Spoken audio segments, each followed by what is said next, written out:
जय हिंद दोस्तों, जैसा कि हमने लास्ट क्लास में डिस्कस किया था प्रकृति और प्रकृति के गुणों के बारे में। प्रकृति क्या होती है, उसके गुण क्या होते हैं। जैसा कि हमने देखा था प्रकृति क्या है, सदैव परिवर्तनशील है, गतिशील है, ठीक है, नित्य है, अविनाशी है। इस प्रकार के कुछ गुणों को हमने प्रकृति के बारे में देखा था। फिर हमने प्रकृति के गुण देखे थे, जिसमें हमने सत्व देखा था, रज देखा था और तम देखा था। आज की क्लास में हम इसके आगे की बातचीत को डिस्कस करेंगे। तो चलिए फिर क्लास को स्टार्ट करते हैं। तो पहले आखिर गुण को गुण क्यों कहा जाता है, इसे देख लेते हैं। गुण के संबंध में दो मत हैं। पहला मत यह है, आखिर गुण को गुण क्यों कहा जाता है। गुण के संबंध में दो मत हैं। पहला मत यह है कि गुण को गुण इसलिए कहा जाता है कि वे पुरुष के उद्देश्य की प्राप्ति में सहायता प्रदान करते हैं। गुण पुरुष के प्रयोजन से ही संचालित होते हैं। पुरुष के प्रयोजन से भिन्न इनका अपना कोई प्रयोजन नहीं होता। तो गुण का जो कार्य हो गया यहां पे, ये क्या है, पुरुष के उद्देश्य प्राप्ति में सहायता करना, ठीक है। अब पुरुष के प्रयोजन से भिन्न इनका कोई प्रयोजन खुद का नहीं होता। ये पुरुष के प्रयोजन में ही क्या रहते हैं, संलग्न रहते हैं। दूसरा मत यह है कि गुण को गुण इसलिए कहा जाता है कि वे रस्सी के तीनों रेशों सत्व, रज और तम की तरह मिलकर पुरुष को बांधकर बंधन में डाल देते हैं। यह व्याख्या सांख्य दर्शन से असंगत प्रतीत होती है। प्रकृति सिर्फ पुरुष को बंधनग्रस्त ही नहीं बनाती, बल्कि इसके विपरीत पुरुष को बंधन से मुक्त करने के लिए भी प्रयत्नशील रहती है। पुरुष को मोक्ष दिलाने के लिए ही प्रकृति विकसित होती है। तो यह बात भी याद रखिएगा कि यहां पर यह कहा गया है कि प्रकृति जो है वो पुरुष को सिर्फ बंधन में नहीं डालती, बल्कि बंधन से मुक्त करने के लिए भी विकसित होती है या प्रयत्नशील रहती है, ठीक है। नेक्स्ट हम देख लेते हैं गुण का ज्ञान कैसे होगा। गुण अत्यंत सूक्ष्म है। गुण का ज्ञान प्रत्यक्ष से प्राप्त करना संभव नहीं है। गुण का ज्ञान अनुमान से प्राप्त होता है। गुण अनुमान के विषय हैं, क्योंकि गुण का ज्ञान इसके द्वारा ही प्राप्त होता है। तो याद ये रखिएगा कि गुण का ज्ञान प्रत्यक्ष से प्राप्त नहीं हो सकता, क्योंकि ये क्या है, अत्यंत सूक्ष्म है। तो गुण का ज्ञान प्राप्त कैसे होगा, अनुमान से प्राप्त होगा। तो यहां पर जो गुण है वो किसके विषय हो गए, अनुमान के विषय हो गए। अब हम देख लेते हैं गुणों में परिवर्तन।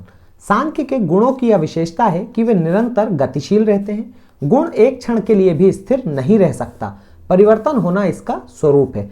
यहां पर गुणों के दो प्रकार हैं जो परिवर्तन को बता रहे हैं। पहला स्वरूप परिवर्तन, दूसरा विरूप परिवर्तन। हम इन्हें वन बाय वन देख लेते हैं। स्वरूप परिवर्तन। स्वरूप परिवर्तन उस परिवर्तन को कहते हैं जब एक गुण अपने वर्ग के गुणों में स्वतः आकर चिपक जाता है। इस परिवर्तन में सत्व का रूपांतरण सत्व में, रजस का रूपांतरण रजस में और तमस का रूपांतरण तमस में होता है। अब यहां पे बात को समझिएगा दोस्तों कि प्रकृति के तीन गुण हमने पढ़े थे। कौन से, सत्व, रज और तम।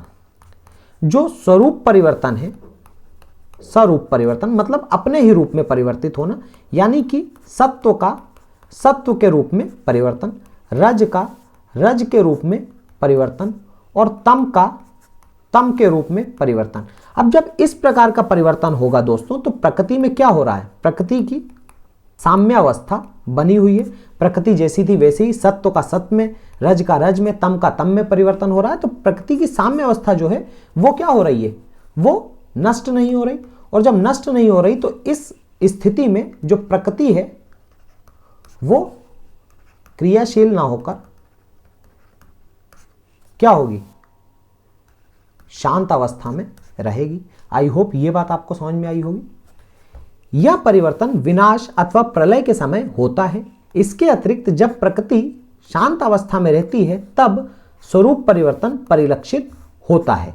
अब हम देख लेते हैं विरूप परिवर्तन। विरूप परिवर्तन स्वरूप परिवर्तन का विपरीत है। प्रकृति में यह परिवर्तन तब होता है जब एक वर्ग के गुण का रूपांतरण दूसरे वर्ग के गुणों में होता है। अर्थात दोस्तों, सत्व का रूपांतरण रज में, रज का तम में, तम का सत्व में। इस प्रकार विरूप परिवर्तन के समय सत्व का गुण रूपांतरण तमस में होता है, तमस का रूपांतरण रजस में होता है। जब प्रकृति में विरूप परिणाम संभव होता है तब विकास की क्रिया का आरंभ होता है। सृष्टि के लिए विरूप परिणाम नितांत आवश्यक है। ठीक है दोस्तों, तो याद रखिएगा प्रकृति में जो विकास का प्रारंभ होगा वो विकास का प्रारंभ शुरू होगा कब?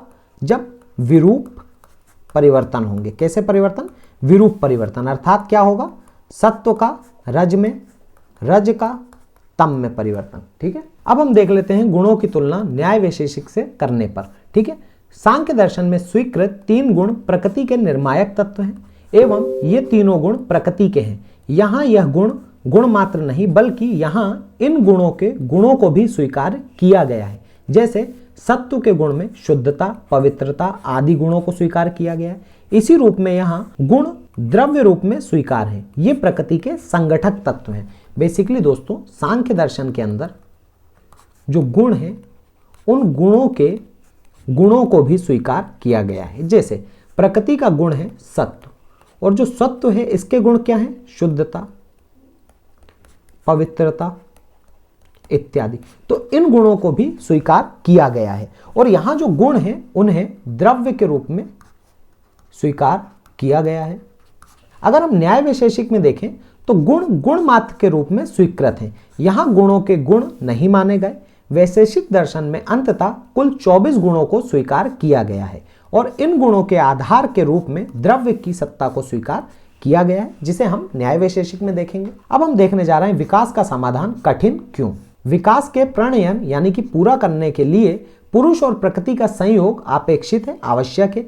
अकेली प्रकृति विकास नहीं कर सकती क्योंकि वह अचेतन है। अकेला पुरुष भी विकास नहीं कर सकता क्योंकि वह निष्क्रिय है। प्रकृति दर्शनार्थ अर्थात देखे जाने के लिए पुरुष पर आश्रित है और पुरुष कैवल्यार्थ अर्थात मोक्ष प्राप्त करने के लिए प्रकृति की अपेक्षा रखता है। इस प्रकार दोनों को एक दूसरे के संयोग की आवश्यकता महसूस होती है, परंतु दोनों का संयोग संभव नहीं जान पड़ता है क्योंकि दोनों एक दूसरे के प्रतिकूल एवं विरोधात्मक है। प्रकृति अचेतन है परंतु पुरुष चेतन है। प्रकृति त्रिगुणात्मक है परंतु पुरुष त्रिगुणातीत है। प्रकृति एक है परंतु पुरुष अनेक है। प्रकृति का संयोग एक समस्या है जिसका समाधान कठिन जान पड़ता है। यहाँ पर जब हम सांख्य दर्शन को देखते हैं तो यहाँ पर हमें अंधा और लंगड़ा इन दो का उदाहरण देखने को मिलता है, जहां पर कहा जाता है कि एक जंगल में एक अंधा व्यक्ति और एक लंगड़ा व्यक्ति है। जंगल में आग लग जाने के कारण ये दोनों इस जंगल से बाहर कैसे आएंगे? तो ये जो लंगड़ा व्यक्ति है ये इस अंधे व्यक्ति के कंधे पर बैठेगा, इसको रास्ता बताएगा और ये अंधा व्यक्ति तेज गति से दौड़कर जंगल से पार हो जाएंगे। अर्थात दोनों एक दूसरे के पास में आए एक समान उद्देश्य की प्राप्ति के लिए। ये उदाहरण सांख्य दर्शन में दिया गया है। पर यहाँ पर आपत्ति क्या है दोस्तों कि जो अंधा व्यक्ति है ये भी चेतन है और जो लंगड़ा है यह भी चेतन है। अर्थात यहाँ पर जो संबंध बताया गया है उदाहरण में ये दोनों चेतन के रूप में है, इनका बताया गया है। परंतु हम जब प्रकृति और पुरुष की बात करते हैं तो प्रकृति और पुरुष के अंदर ये चीज़ जो संभव है वो नहीं हो सकती क्योंकि प्रकृति क्या है? जड़ है और पुरुष क्या है? चेतन है। ठीक, तो स्थितियों में अंतर है, इसे हम आगे देखेंगे। अब हम देखते हैं विकास की समस्या का समाधान कैसे। सांख्य इस समस्या का समाधान करने के लिए उपमाओं का प्रयोग करते हैं, जिसमें प्रथम उपमा इस प्रकार है। जिस प्रकार जंगल में आग लग जाने पर एक अंधा और लंगड़ा व्यक्ति एक दूसरे की सहायता से जंगल से पार होते हैं, उसी प्रकार जड़ प्रकृति और निष्क्रिय पुरुष के सहयोग से विकासवाद का आरंभ होता है। प्रकृति पुरुष के अभाव में अंधी है और पुरुष प्रकृति के बिना पंगु है। इस उपमा में प्रकृति की तुलना अंधे व्यक्ति से तथा पुरुष की तुलना लंगड़े व्यक्ति से की गई है, परंतु जैसे ही पुरुष और प्रकृति के स्वरूप पर विचार किया जाता है यह उपमा गलत प्रतीत होती है क्योंकि यहाँ पर पुरुष चेतन है और प्रकृति अचेतन है, और जब हम लंगड़े व्यक्ति और अंधे व्यक्ति की बात कर रहे हैं वहां दोनों के दोनों चेतन हैं। अंधा और लंगड़ा दोनों चेतन है, परंतु पुरुष और प्रकृति के प्रश्न में पुरुष चेतन जबकि प्रकृति अचेतन है। इसलिए चेतन और अचेतन सत्ता की तुलना चेतन व्यक्तियों से करना अमान्य प्रतीत होता है।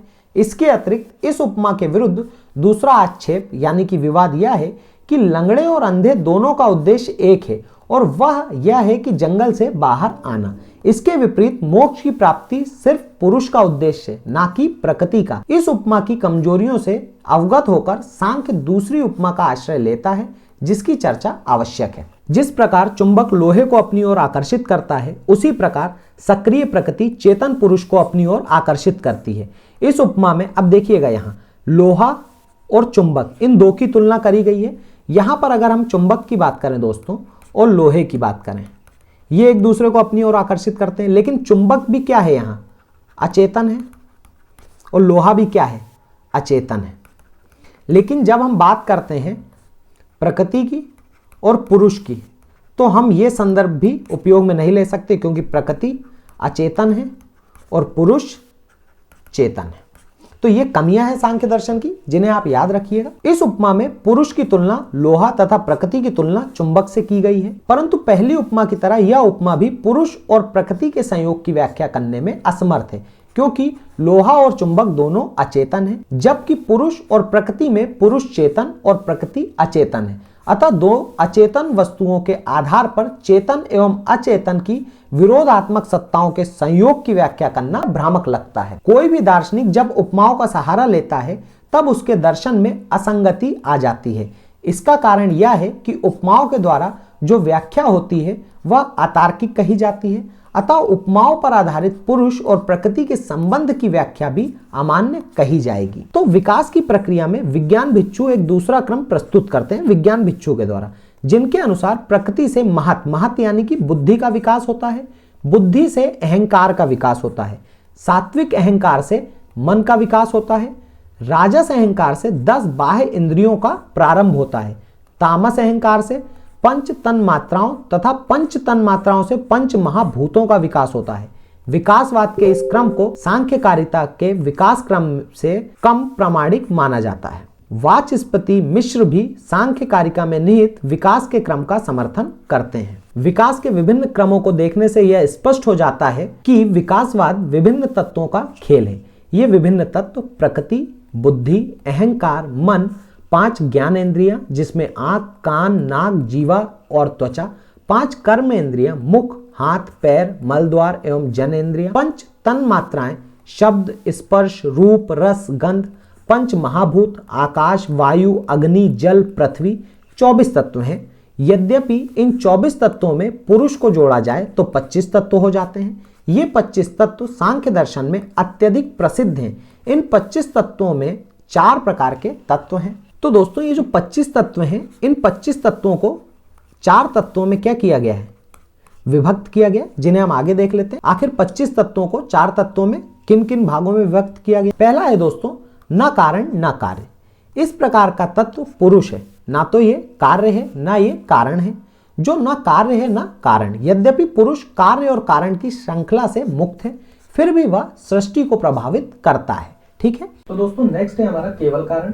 इस प्रकार का तत्व प्रकृति है, जो सिर्फ कारण है, अर्थात प्रकृति क्या है, सिर्फ कारण है, इसका कोई कार्य नहीं है। ठीक है ना, ये प्रकृति कोई कार्य नहीं है, सिर्फ कारण है। अगर प्रकृति कार्य होती तो इसका भी कोई ना कोई फिर कारण होता, इसलिए यहाँ पे हम कह सकते हैं प्रकृति क्या है, सिर्फ कारण है।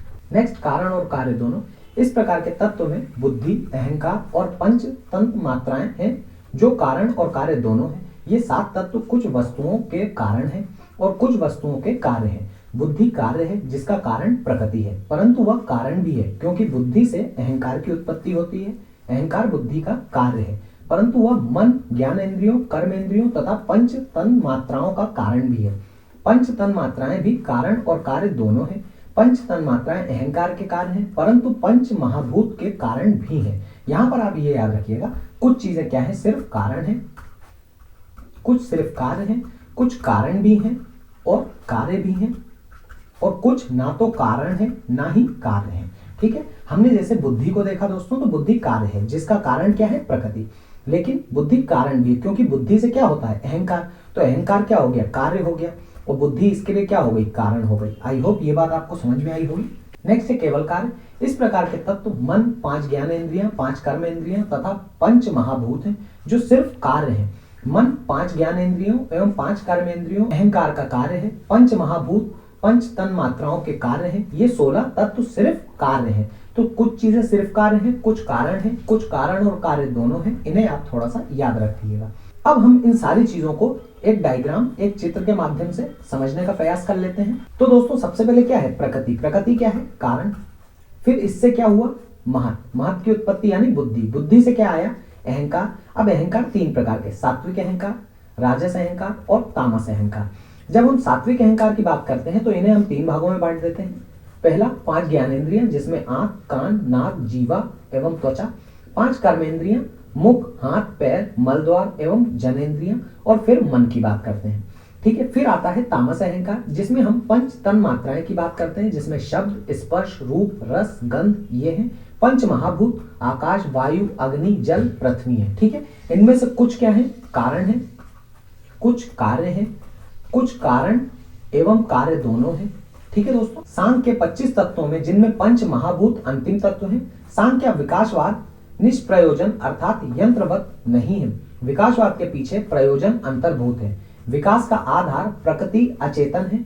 अब ऐसा सोचना कि अचेतन प्रकृति का भी प्रयोजन हो सकता है असंगत प्रतीत होता है, परंतु सांख्य ने बतलाया है कि प्रयोजन सिर्फ चेतन वस्तु का ही नहीं होता बल्कि अचेतन वस्तु का भी प्रयोजन होता है। सांख्य का विकासवाद अचेतन प्रयोजनवाद का उदाहरण है। अर्थात दोस्तों कहा यह जाता है कि जो प्रयोजन होता है वो प्रयोजन केवल चेतन वस्तुओं का होता है, लेकिन सांख्य मतानुसार प्रयोजन केवल चेतन वस्तुओं का न होकर अचेतन वस्तुओं का भी होता है, जिसमें प्रकृति आती है। अचेतन प्रयोजनवाद के अनेक उदाहरण हम अपने व्यवहारिक जीवन में पाते हैं। अचेतन प्रयोजनवाद का पहला उदाहरण गाय के स्तन से बछड़े के लिए दूध का निकलना कहा जा सकता है। ये अचेतन प्रयोजनवाद है। बछड़े के पोषण के लिए गाय के स्तन से दूध प्रवाहित होता है। दूध अचेतन है, फिर भी बछड़े के लाभ के लिए प्रवाहित होता है। ऐसा कहा जाता है कि जैसे ही कोई बछड़ा गाय के समीप आता है तो गाय के स्तनों से दूध जो है वो स्त्रावित होने लगता है। अब चूंकि दूध जो है वो अचेतन है, परंतु इसका भी एक प्रयोजन है, किसके लिए, बछड़े के लाभ के लिए, तो हम इस तर्क को दे सकते हैं। अचेतन प्रयोजनवाद का दूसरा उदाहरण वृक्ष से फल फूल का निर्मित होना कहा जा सकता है। यद्यपि वृक्ष अचेतन है, फिर भी मानवों के लाभ पहुंचाने के लिए उसमें फल फूल आविर्भाव होता है। अचेतन प्रयोजनवाद का तीसरा उदाहरण पृथ्वी से प्राप्त जल कहा जा सकता है। यह जल अचेतन है, फिर भी वह जीवों को आनंद प्रदान करने के उद्देश्य से प्रवाहित होता है।